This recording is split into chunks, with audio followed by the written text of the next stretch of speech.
다음 전쟁은 우주에서 일어납니다.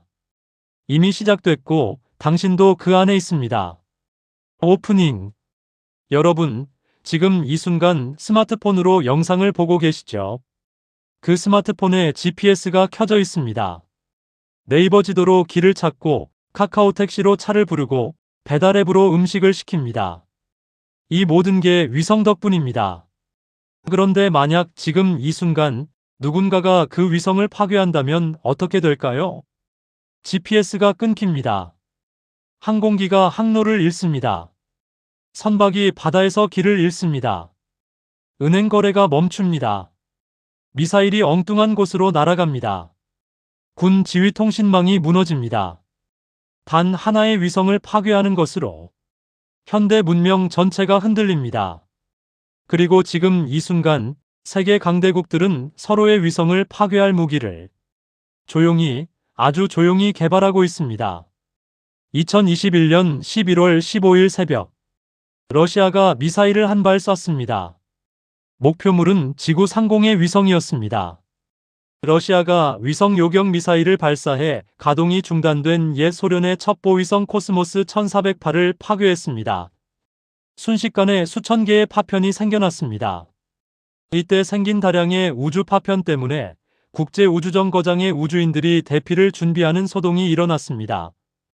우주정거장에 있던 우주인들이 자국지구로 긴급 대피를 준비했습니다. 마치 영화 그래비티가 현실에서 벌어질 뻔했던 겁니다. 이건 우주전쟁의 시작을 알리는 신호탄이었습니다. 오늘은 그 이야기를 해드리겠습니다. 다음 전쟁은 우주에서 일어납니다. 그리고 이미 시작됐습니다. 일부 왜 우주가 전쟁터가 된다. 현대 전쟁은 위성으로 시작한다. 전쟁을 생각하면 무엇이 떠오르시나요? 총, 탱크, 전투기, 미사일. 하지만 현대 전쟁의 실제 시작은 지구 상공 수백 킬로미터에서 일어납니다. 위성이 없으면 현대 전쟁은 불가능합니다. 왜냐고요? GPS 없이는 미사일이 목표물을 맞추지 못합니다. 정찰 위성 없이는 적의 위치를 모릅니다. 통신 위성 없이는 지휘관과 부대가 연락을 못합니다. 기상 위성 없이는 작전 날씨를 모릅니다. 현대 전쟁의 모든 것이 위성에 연결되어 있습니다. 이걸 가장 극적으로 보여준 사례가 2022년 우크라이나 전쟁입니다. 전쟁 개전 이틀 뒤인 2022년 2월 26일, 우크라이나 디지털 장관 미하일로 페도로프가 트위터로 일론 머스크에게 공개 요청을 보냈습니다. 당신이 화성을 식민지화하려는 동안 러시아가 우크라이나를 점령하려 합니다. 우크라이나에 스타링크 서비스를 제공해 주세요. 다음날 머스크가 답했습니다. 스타링크 서비스는 이제 우크라이나에서 사용 가능합니다. 그리고 단 이틀 뒤 수백 대의 스타링크 단말기가 우크라이나 땅에 도착했습니다. 이게 왜 그렇게 중요했을까요? 러시아는 전쟁 개시와 동시에 우크라이나의 지상통신 인프라를 파괴했습니다. 인터넷이 끊겼습니다. 전화가 끊겼습니다. 하지만 스타링크는 지상 인프라가 필요 없습니다. 위성에서 직접 신호를 받는 겁니다. 우크라이나군은 스타링크에 드론 공격기를 연결해 러시아군에 대한 무인 공중 감시와 공격을 수행했습니다. 우크라이나의 한 군인은 이렇게 말했습니다. 스타링크는 우리의 산소다. 그것이 없다면 우리 군은 혼란 상태에 빠질 것이다. 그리고 실제로 이 말이 증명됐습니다. 러시아군이 사용하던 스타링크 접속이 차단된 직후 우크라이나군은 닷새 동안 약 200일에 달하는 광활한 지역을 탈환했습니다. 2023년 반격 작전 이후 최대 규모의 영토 회복이었습니다. KJOB 통신위성 하나의 온오프가 전쟁의 승패를 갈랐습니다. 그런데 더 충격적인 사실이 있습니다.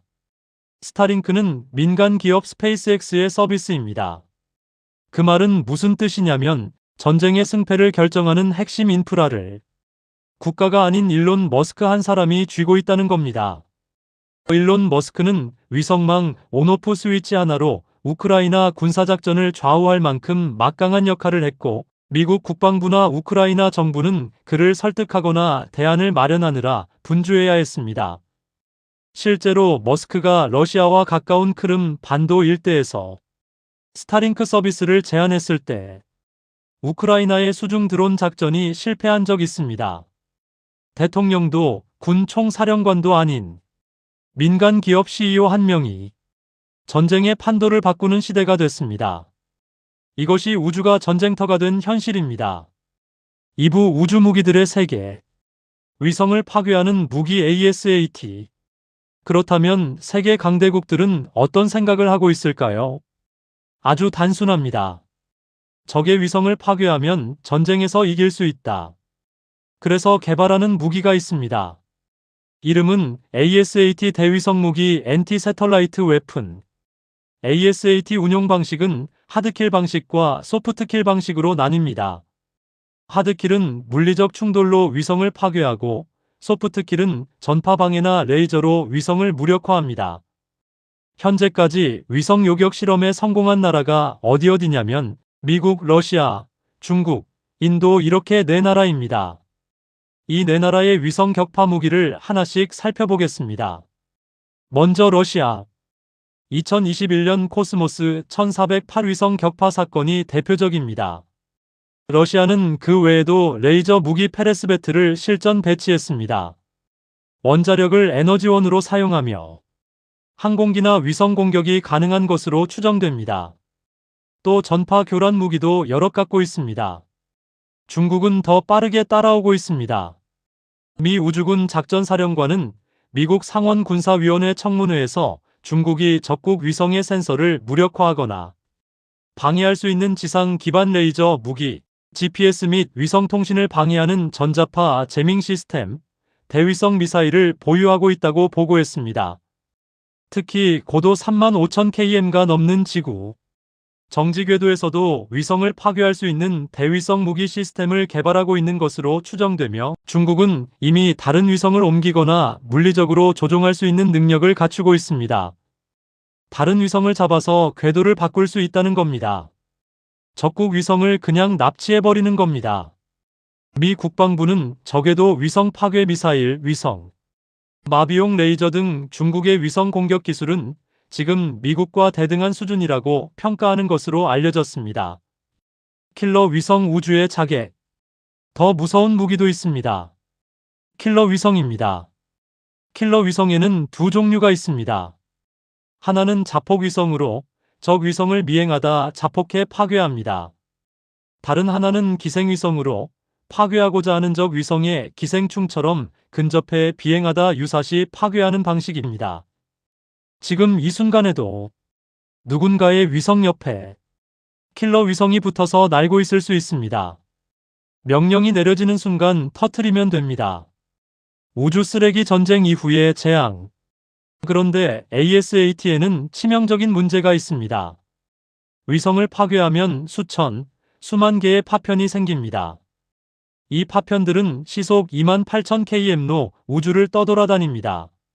러시아가 2021년 ASAT 실험을 했을 때 우주공간 우주 쓰레기의 대부분은 2007년 중국의 대위성 무기 시험 및 2009년 미국과 러시아 위성의 충돌로 발생했으며 1CM급의 소형 우주 쓰레기도 위성에는 치명적인 손상을 줄 수 있습니다.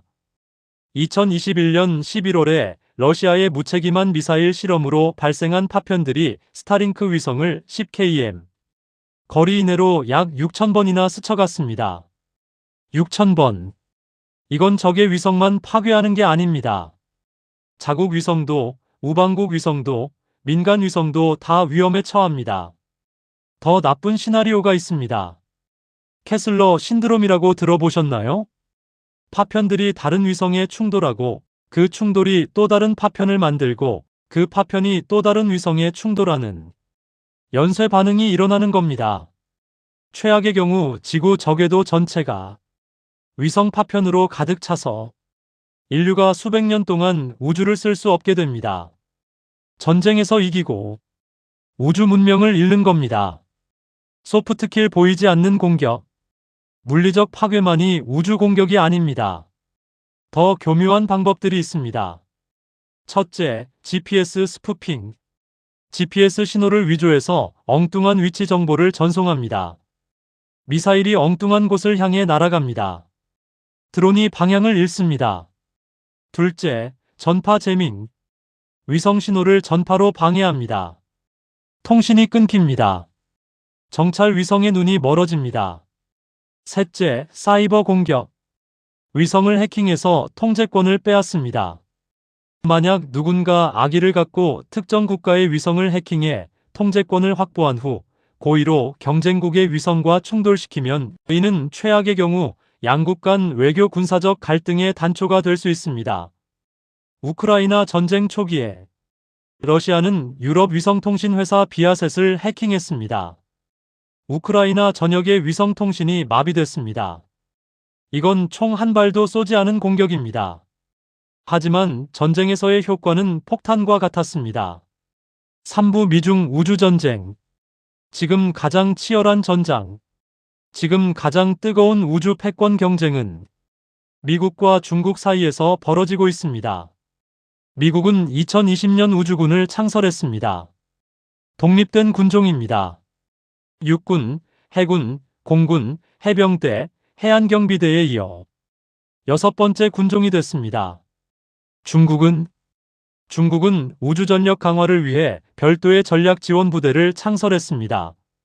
미국 국방부는 중국의 우주 역량이 단순한 위성 발사 능력을 넘어 전자전, 사이버전, 우주 기반 정찰 감시, 통신 교란 등 다양한 비대칭 전력으로 확장되고 있음을 지적합니다.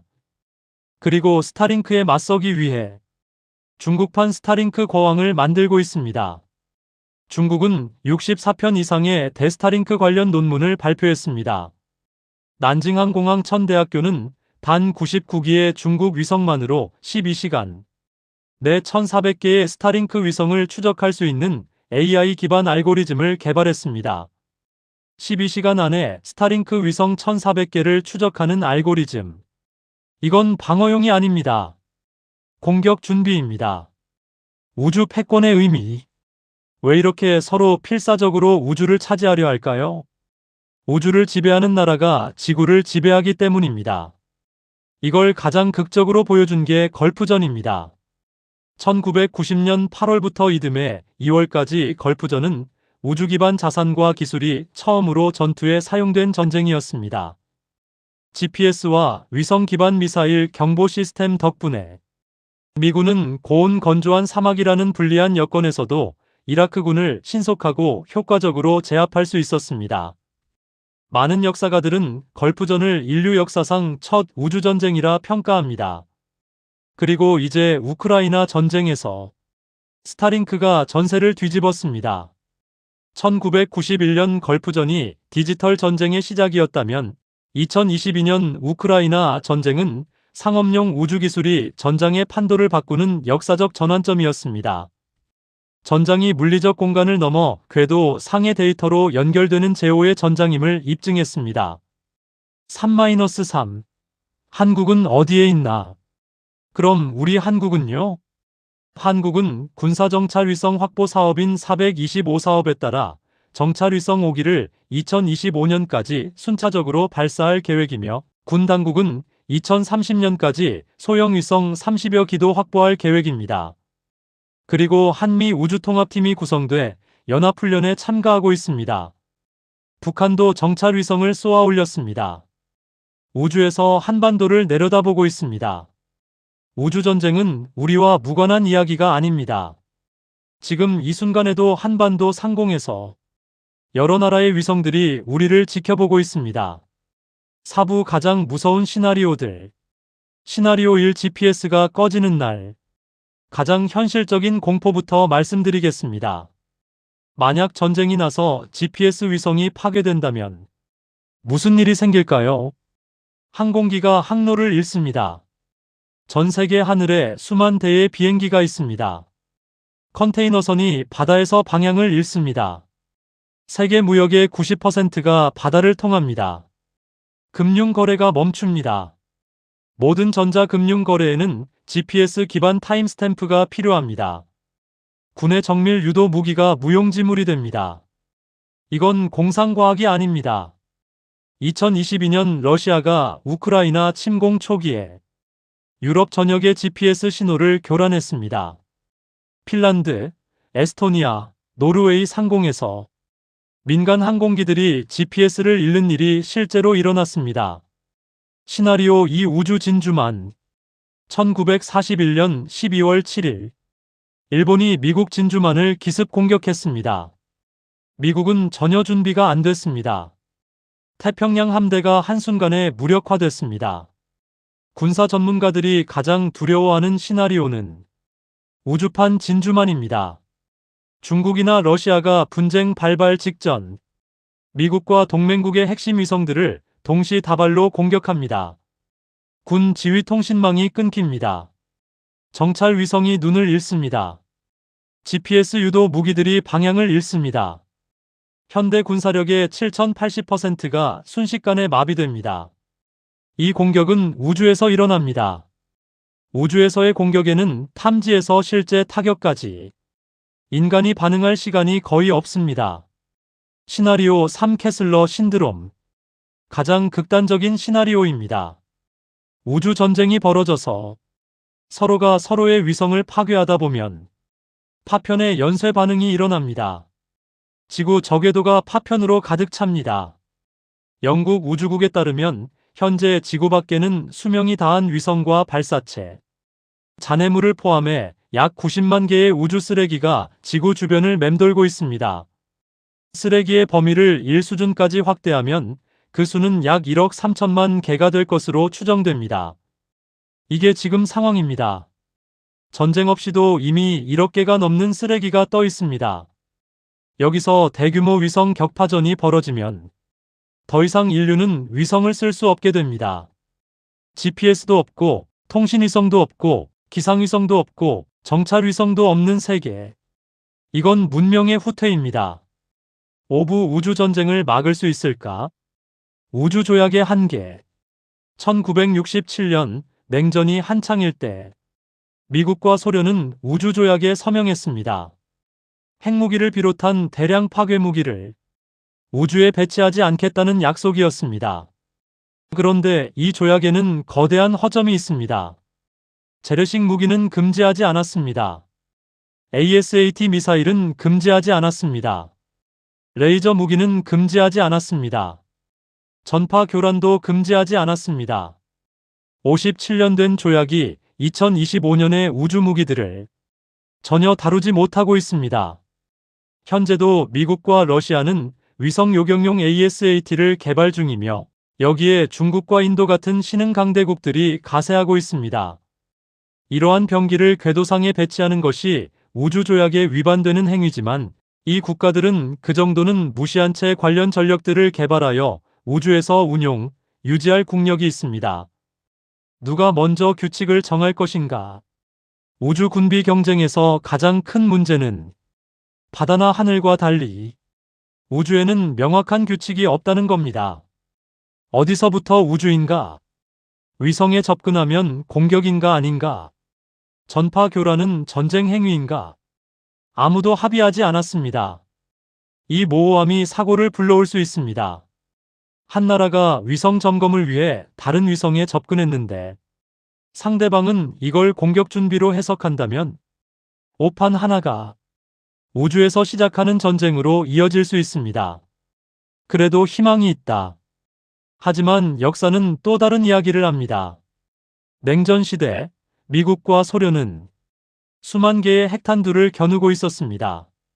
하지만 그들은 핵전쟁을 하지 않았습니다. 왜냐면 서로 다 죽는다는 걸 알았기 때문입니다. 이걸 상호확증 파괴 MAD라고 합니다. 우주전쟁도 비슷합니다. 중국이 미국 위성을 파괴하면 중국 위성도 파괴됩니다. 그러면 중국 경제도 군사도 마비됩니다. 이 상호 의존성이 역설적으로 완전한 우주전쟁을 억제하는 힘이 됩니다. 그래서 전문가들은 말합니다. 우주에서의 전쟁은 전면전보다는 회색지대 전쟁이 될 가능성이 높다고요. GPS 교란, 전파 방해, 사이버 공격. 완전히 전쟁이라고 볼 수 없지만 완전히 평화라고도 할 수 없는 상태. 우크라이나에서 러시아가 이미 그렇게 하고 있습니다. 클로징 당신의 하늘 위에서 오늘 저녁 집에 가실 때 잠깐 하늘을 올려다보세요. 아무것도 안 보일 겁니다. 하지만 그 하늘 위 400km, 700km, 36,000km 상공에서 수천 개의 위성이 당신을 내려다보고 있습니다. 그 위성들이 당신의 길을 안내하고 당신의 카드 결제를 처리하고 당신의 인터넷을 연결하고 당신 나라의 군대를 지휘합니다. 그리고 그 위성들을 파괴할 무기들도 지금 이 순간 준비되고 있습니다. 오늘 우리가 이야기한 것들을 정리합니다. 2021년 러시아의 ASAT 실험으로 우주전쟁은 가능성이 아닌 현실이 됐습니다. 2022년 우크라이나 전쟁에서 스타링크 하나가 전세를 뒤집었습니다. 미국, 중국, 러시아는 서로의 위성을 파괴할 무기를 조용히 개발하고 있습니다. 그리고 이 모든 것을 막을 구속력 있는 국제법은 존재하지 않습니다. 20세기에는 바다를 지배한 나라가 세계를 지배했습니다. 21세기에는 우주를 지배하는 나라가 세계를 지배합니다. 그 전쟁은 이미 시작됐습니다. 조용히 우리 머리 위에서. 오늘 영상이 새로운 시각을 드렸다면 좋아요와 구독 부탁드립니다. 댓글로 여러분의 생각도 남겨주세요. 우주전쟁 막을 수 있을까요? 다음 편에서 뵙겠습니다.